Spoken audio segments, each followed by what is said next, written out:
This video includes real names, events, and images from historical true crime cases. Viewer discretion is advised. What sits in this playpen right here? What do you mean? Did you put a human child in that playpen? Hold on. What do you got? Oh, it's just a net pipe. Jesus. What that is? They were zip tied in a cage. The 2919, on fire, they were burned to death. They told me if I talked to the cops, he would kill my family because he knows where they live. When a woman alleges that she was robbed and raped by a vengeful couple, an Ohio investigation quickly descends into a twisted world of drugs, crime, and unthinkable child endangerment. As the couple flees, it will be up to the cops to stop this madness before the worst can happen. He's gonna kill one of us? Yeah. The following report is based on official police records. Hours before deputies in Hocking County, Ohio would find a toddler locked in a makeshift cage. The first moments of this bizarre case open with a young woman claiming to have been beaten and robbed. Some man brought her here, and he said she came out of the woods to his cabin and asked him for help. And he brought her here because she knew who we were. Yeah, she was pretty well messed up, man. Them boys did a number on her. She said she had some money and they wanted the money. And he wouldn't give them the money. And so they beat her down, and then she ran through the woods. She had briars and all over her. Oh, burrs all over her face. Horrible. All red. This shit and stuff like all over her. Sticks it up and using her boot. It looks like someone pushed her. The couple says that they drove the young woman, Megan C., to her father's house earlier today. The man that dropped her off here told me he was going to call the police and file a report. I said that's the best thing to do. And Megan said, no, I don't want to do that. She just wanted to go to her dad's and get away from the trailer. The next stop for the deputies is clear, but they quickly realize they're not about to get the cooperation they might have expected. Is Megan here? No. Okay, we want to check on her. We heard that she was hurt. No, I know of. She was dropped off here. Yeah, she's not here. Okay. Was she beat up? No. Did you have any idea why somebody would tell us that? A few people? No. Would you care to talk to me for a moment? Instead of through the door? Yeah, go around back. Suspicious that Megan's father isn't being truthful, the deputies head around the house to dig deeper. I mean, can you tell us what's going on? What people do? Oh, really? I don't know what the hell you want to do. When did she leave? Huh? When did she leave? Yesterday. We were told she was brought here today, just a little bit ago after she was assaulted, actually robbed. She went. I've already made contact with them and interviewed them. They brought her here within the last hour. Well, I told you I didn't see nothing on her. Okay. So, but you just told us that she wasn't here today, and now how could that be if you're now telling me that you didn't see anything on her? She was here for a little bit, but left. Okay. If she's here, right now we are not concerned with her warrants, okay, if that's why you're lying to us. Yeah. So I would rather just talk to her, because right now I'm looking at her as a victim more than anything else, okay? Yeah. Because if someone did rob her and did do this to her, they deserve to go to jail today. So if she's here, I would like to speak with her. Yeah, and then take her to jail, right? Huh? And then take her to jail? If there's any way around that. If there's any way around that, then we will try all means possible. Megan's dad promises to give them a call when his daughter returns, but the deputies aren't taking that for an answer. I believe that she's here. I believe your daughter is here in the house. I'm not going to lie to you. Yeah. And I really wish you'd stop lying to me. So go in and tell her to come out and talk to us. We'll wait for you over here. Her partner waits by the front door until a sudden shout catches his attention.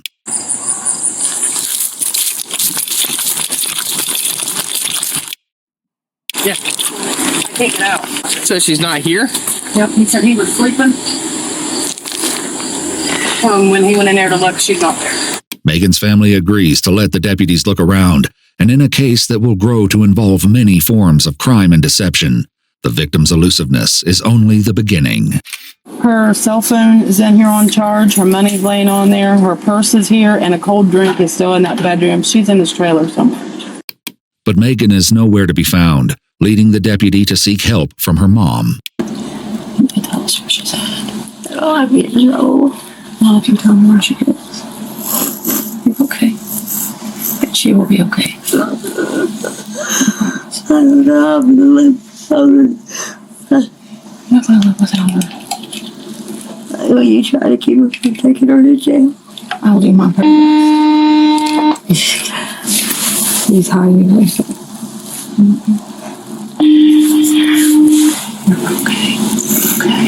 I will take good care of her. Okay. I promise you. Okay. I'm sorry.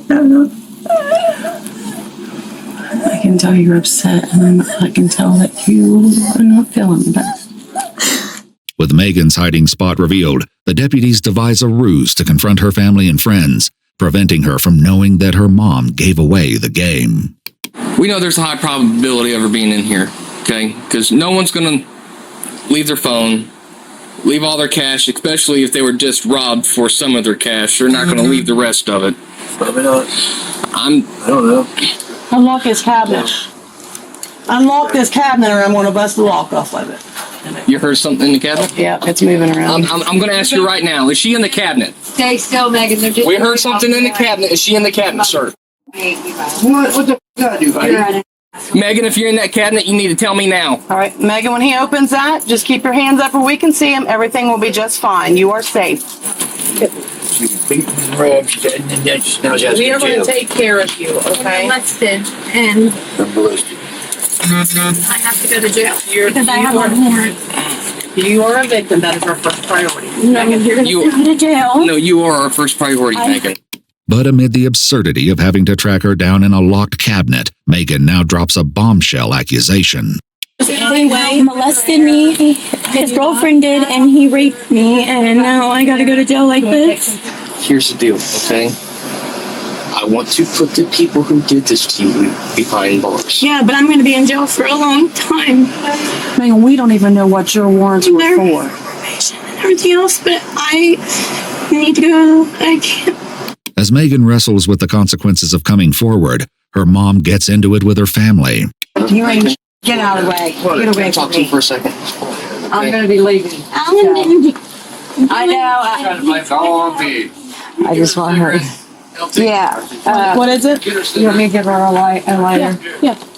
I didn't tell you she was here, did I? No. I didn't say that, No, but you're that's going to what you stand said. there all guard because you want that money, don't you? No, I don't want You're that not money. getting it. I don't want You're that not money, getting it. Heidi. It's going to be taken care of. You don't So make stuff no. up, man. Shut up. No. He left it up to me, Shane. That's a real man, ain't it? Huh? Why do you want your honor? That's yeah, you left it up to me. Can somebody light it for her? I don't. As her family fights it out, Megan reveals that she's got much bigger worries about them. You can't run around hiding from us or not come to us when there's a problem. And they told me if I talked to the cops, he would kill my family because he knows where they live. Megan C. says that her attackers are Franklin T.J. Varney and his girlfriend, Megan Smith, both of whom she considered friends. And after being transported to the hospital for treatment and a rape evaluation, she gives a shocking account of what happened this morning. This all happened to me because my boyfriend's in jail in West Virginia. And I was supposed to bond him out, and they were supposed to take me, and they knew how much money I had, and they tried to get the money. And they didn't get the bond money. They only got the money I got from my dad on Cash App that I pulled off my Cash App card. So how much do you think they got? They got like 60, and they thought they were gonna get the money because I had almost $1,500 on me, but They didn't get any of that. You had it somewhere else. I had it somewhere else, and it was in a lockbox. I'm not completely stupid. She says TJ agreed to pick her up and take her to West Virginia. Instead, he and a friend showed up and took her back to his trailer compound where, until just recently, she had also lived. Megan Smith was waiting at the home, and the couple was angry.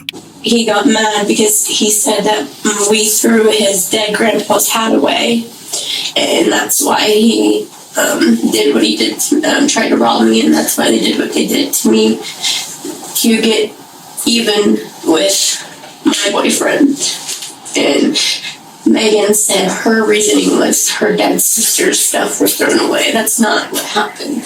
We backed up everything as we were told to. She She and her boyfriend recently moved off the property, but she says that the anger over how they left was nothing more than a cover story. It was a setup from the get-go. They were all in on it. The assault happened where? In his mom's garage. In the garage. Yeah.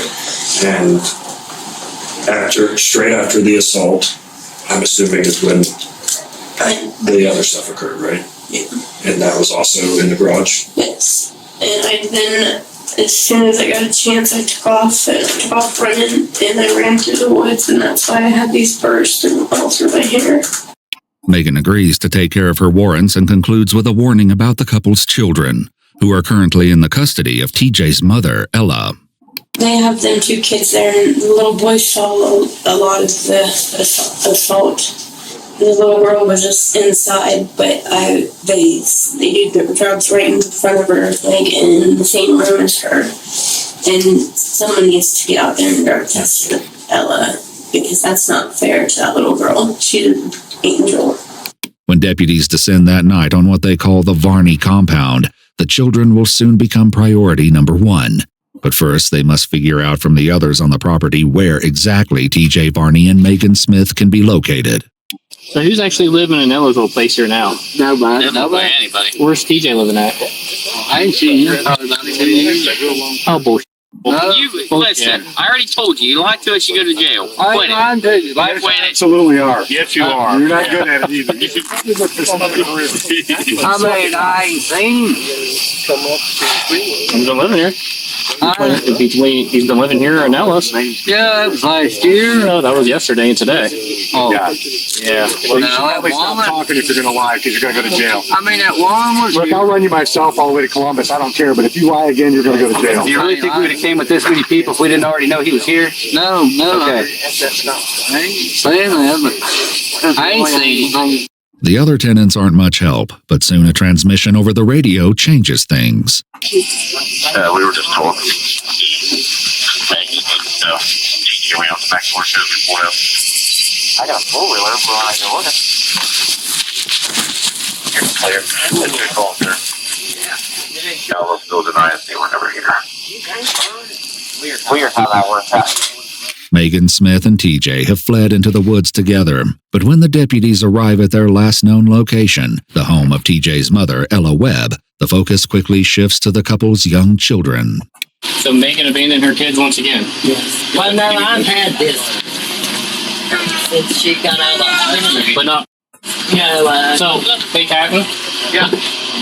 So what? When did you last see Daddy? Hey, when was Daddy here? Hey, give this to her, Mom. You'll come home. Was Daddy here today? Yeah. He was. When did you see Daddy last? 10 minutes ago? I mean, I'm not doing it. I did not see him. Daddy left. Daddy left. Daddy left? Yeah. Where did Daddy leave to? There's one down. Huh? As the deputies follow the 3-year-old boy into the home, they notice a disturbing structure in the living room. What's this in this playpen right here? What do you mean? This? Did you put a human child in that playpen? No, he sleeps out at night. I have to watch him. But no, he sleeps in the bed with me. Ella, you put a human being in this cage? No, sir. Go out there and sit down, Ella. Go out there and sit down. Hi! You ratted Ella out in about 2 seconds. I love little guys that don't lie. We come in, he was in there, she had to untie it, and got in to get out. The deputies who were first on the scene described finding the 3-year-old boy inside a dirty pack-and-play, its top opening covered by a wooden gate attached with string and zip ties. The report indicates that this turned the pack-and-play into a cage, preventing the child from getting out. They were zip tied in a cage. Yeah, 3, so 29, 19, 22. Burned it down. Have you ever seen anything like that? No. How many times have you been in there? Quite a bit. And Megan ditched him. Megan smashed the one that ran with TJ. He ran out the back door. When they begin taking the playpen apart, the deputies discover more horrors waiting within. Oh, Jesus. Oh, God. Hey, ask him if he was drinking all that. Hey, is this your sippy cup, buddy? Was this your sippy? Is that sippy? Is that yours? Yeah. Oh, God. When did you have that? Today? Ew.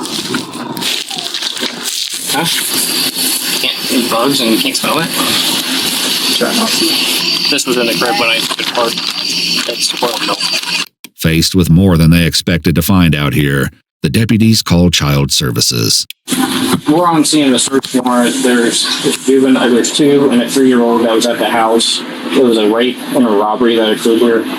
As we pulled up to the front door of the SWAT team, the mother and the suspect were actually they're both suspects. They're both raping, robbed a girl. They ran out the back door and into the woods. So they left their kid here. He was actually, they had him in a locked cage. He's a tight shut. Okay. So other than that, what were the conditions we had? Nothing worse I've been in. There's knives everywhere in the house that's accessible to children. But as the deputies will soon see for themselves, knives aren't the only items within the children's reach. Hey, hold on. What do you got? Okay. Oh, it's just a pipe. Jesus. What that is? That's exactly what that is. No, that's right here. We need to take that. Yeah, I know. He's just running around with meth pipe. I mean, that meth pipe says Fisher Price on the side. I'm guessing it's not for kids to be playing with. As troubling as the situation looks for the children here, their parents are on the run and Ella has been arrested. In the meantime, the deputies still have the original disturbing allegations to investigate. It was like they were turned on by each other by it. I don't know, like they were kissed, she was kissing me, and I closed my eyes and just prayed for it to be over. So this is where this happened, I think, for sure? Yes. Gotcha. Stuck their fingers inside, also sodomized her. And there's 2 receipts over there on top of the stove for Shawnee today, which is where they went to pick her up at. In addition to the receipts, the deputies find a very peculiar journal. Oh! First time roll was broken. Punishment, spank 3 times, flog 3 times, place on knees with palms out for 15 minutes. If the same rule is broke again, the punishment will be on knees, flogged 5 to 10 times, stay there 30 40 minutes. Phone be taken 1 day, spank 5 to 10 times. Not allowed on phone. Clean whatever daddy says. Clean and be naked. Let me see that. If the investigators have questions about this journal, they'll have to wait. The man who might be able to answer them is in the woods somewhere behind the property. Well, right when you did it, what was that all about? That was TJ. Was he? Yeah. Saying that he was stuck, come down here and help. And then he unstuck himself? Yep. And then he said he wasn't going to jail and off he went. Never made no noise. So maybe he's still back there stuck? It's a very good possibility. He's definitely back there. I don't think he was stuck. Oh, he's back there. I talked to him. Yeah. I was back there. Did he come back to you? Yeah. Neither TJ nor Megan will emerge from the woods tonight. In a statement to the press, the chief deputy says, "I very, very strongly encourage Mr. Varney and Ms. Smith to immediately surrender themselves to law enforcement. If they choose to run from their responsibilities as they did tonight, the Hocking County Sheriff's Office will tirelessly leverage every local, state, and federal resource available to bring these 2 to justice." The next day, deputies are back out at the so-called compound, where the stakes are soon raised yet again. Who's that TJ at? Where were they? That way. He went that way? Right now, come. What he's saying, he's threatening to kill himself. That's what he's saying. Does he have a weapon? I don't know. What exactly did he say? He said, I was going to kill myself. I'm going to kill myself? No, you policeman. He's gonna kill one of us? Yeah. He's gonna, what are you trying to say? That he said he's gonna get them to shoot him? Suicide by cop. He said he's gonna get you all to kill him. With a new danger in the air, the deputies move quickly when a report from their partners comes over the radio.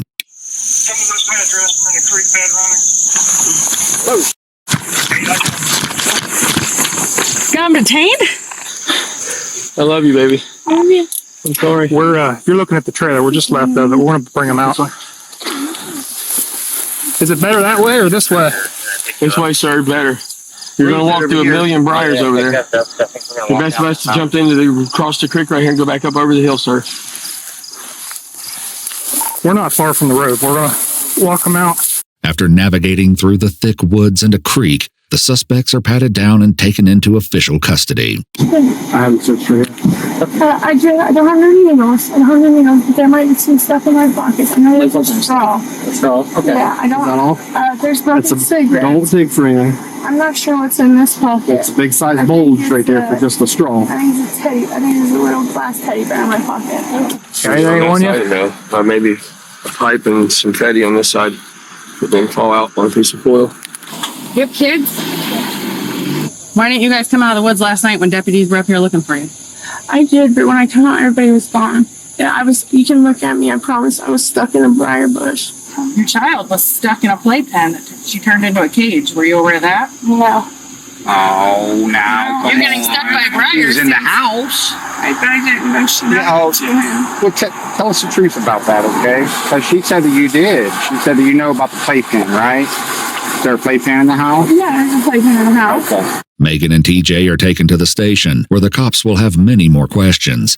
And as it turns out, they aren't the only ones. Can you tell us why you did this to your toddlers? I didn't do nothing to them. The reporters can be bypassed, but the detectives won't be so easily dismissed. First off, I guess we can start the conversation of, do you know why, obviously, other than your warrants, why we were after you specifically over the past day or so? You wouldn't have any inclination. No, I don't have any idea. TJ is interviewed later, and unlike his girlfriend, he decides to take a guess as to why. Just saying, that's it. My niece. Gotcha. She called me and said that she was going to have me put in jail, saying that I touched her. And I know better than that. She knows better than that, and I would never do nothing like that. I would say the situation is closely related, but doesn't have anything to do with. Okay. So this has to do with Megan.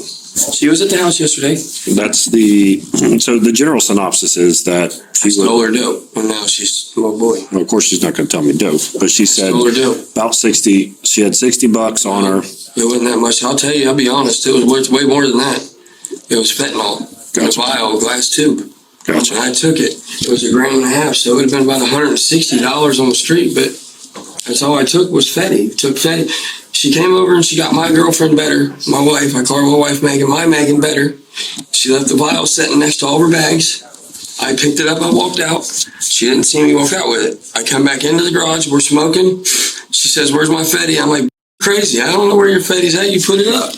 And then she walked away screaming, saying that I stole. So she knew that I'd stole it, but that's all, that was it, fentanyl. Gotcha. Was it an opportunist thing? And I'm to take the fentanyl. Yeah, I'm a junkie. I'm going to take the Fetty. Yes, sir. His girlfriend isn't so ready to admit that Megan was even at the property yesterday, forcing the detectives to lay out the accusation in full. TJ went and picked her up in Shawnee, made a pit stop back at Ella's house. From what I get from her, a pre-planned assault took place in the driveway / the garage, primarily with TJ being the aggressor, and that from there she was forcibly raped in the garage by you and TJ. What? An assault / robbery occurred. And these guys know me. I would never assault a woman. I felt bad enough stealing the fentanyl from her. Sure. And then a rape occurred afterwards. What? In the garage. Oh my God, never. Oh my God. So you're saying none of this is true and none of it's occurred? No, not at all. Who got raped? Her? She did. Oh yeah, I'd like to have a DNA and everything done there. That never happened. I walked out with the fentanyl and that was it, sir. I thought me and her were friends. I think she thought the same until yesterday. There were fingers shoved inside of her, nothing else. Testing.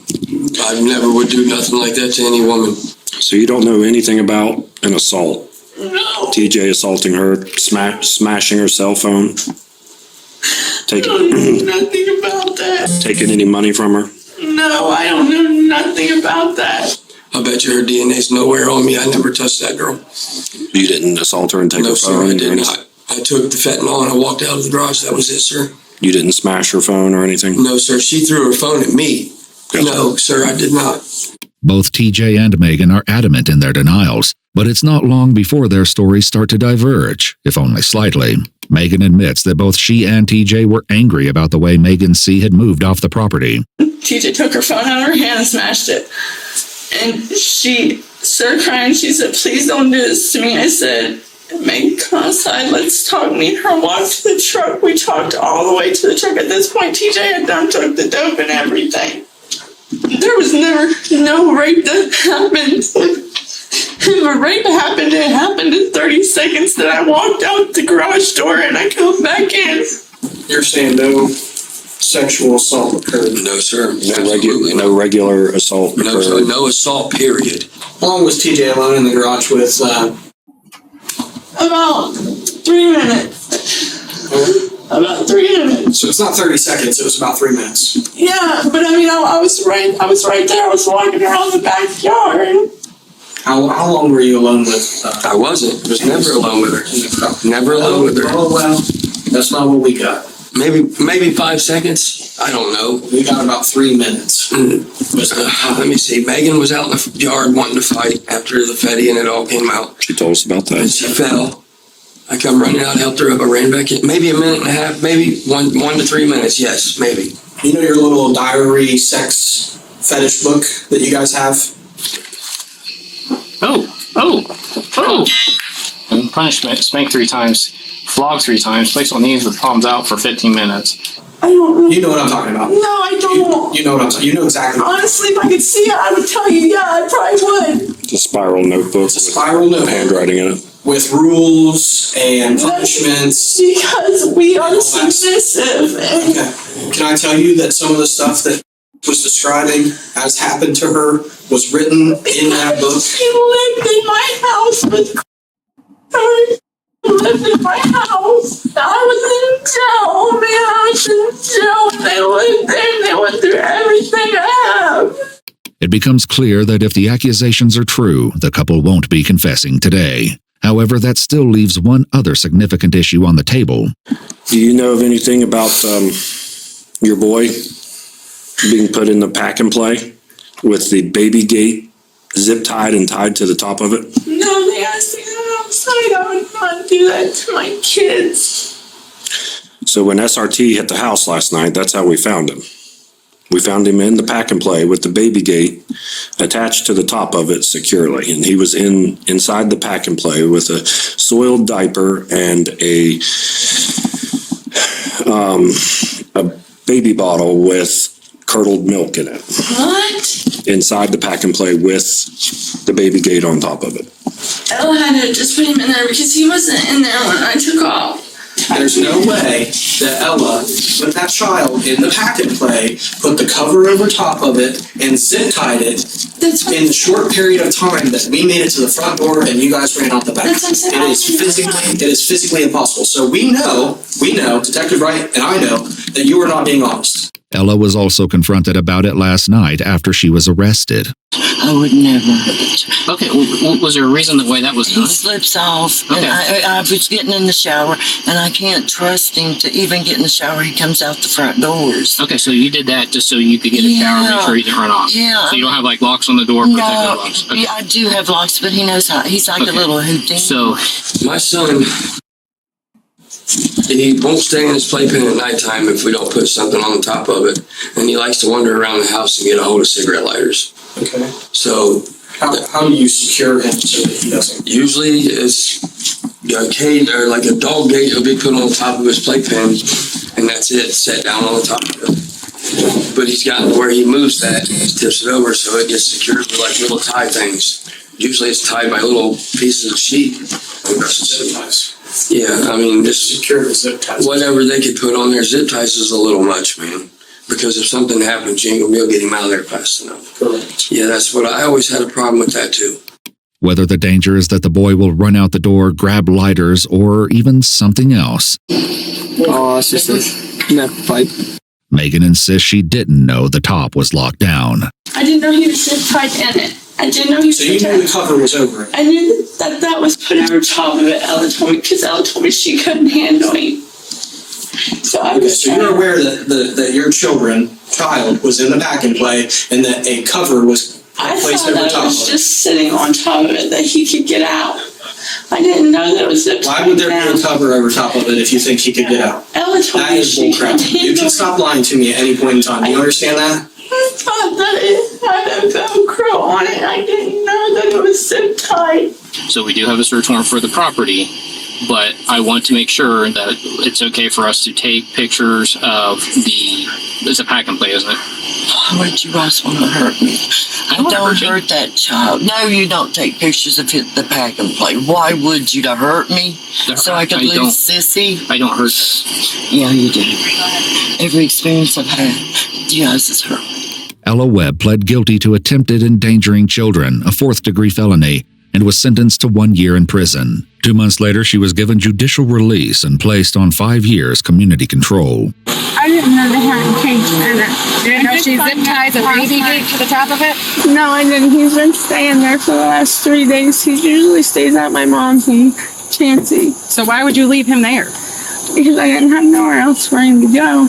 Megan Smith pled guilty to 1 count of endangering children, a third-degree felony, and was sentenced to 2 years in prison. Those kids are yours, right? Yes, sir, they are. Right. But I wasn't in no position being on the road to take care of them either.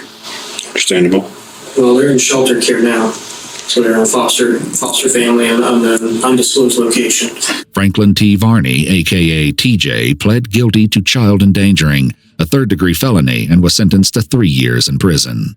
He'll get tortured in prison anyway, because they don't like rapists. She's not my type, sir. You see my types in there, skinny, little. That's just not me. TJ also pled guilty to attempted rape and was sentenced to an indefinite prison term of 4 to 6 years, to be served